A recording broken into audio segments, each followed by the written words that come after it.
Para nós, desde o noso punto de vista, estes carnavales salieron da batalla de Cacheiras.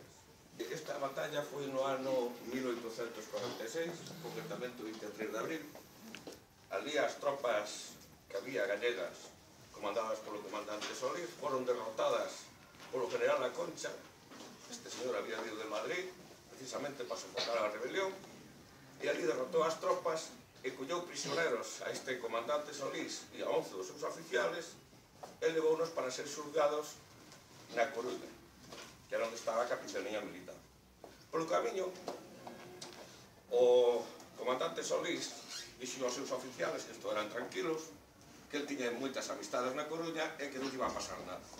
Enterouse o general La Concha e a altura de Carral puxos contra un paredón e matounos a todos.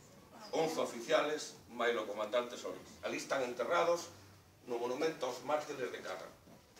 Bien, isto nos gustou moito na comarca e, como nos carnavales era o único sitio onde se podía un pouco criticar, empezaron a aparecer os primeiros generales da Ulla. Estos generales viñan a cabalo e intentaban burlarse do general La Concha.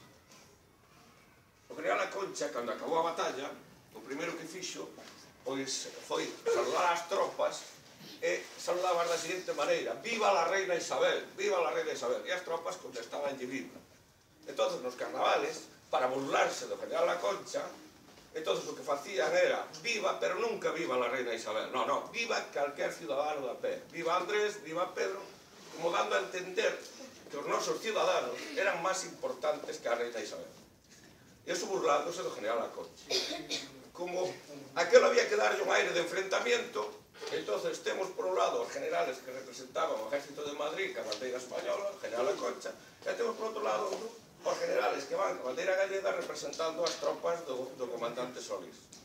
O traxe, como vedes, se mirades en internet, veredes que é moi similar ao do general La Concha e ao do general Narváez. General Narváez era o jefe do gobierno naquele momento,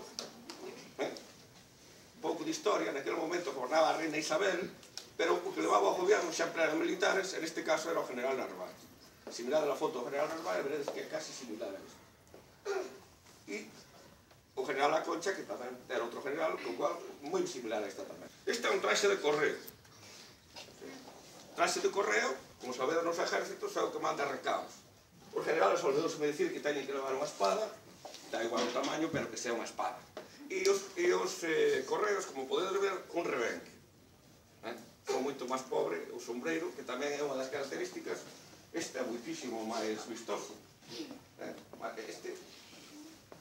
Este debe ter, pois, como 1,20 m por aí, mentras que este, xa vedes, é un sombreiro máis sencillo de correr.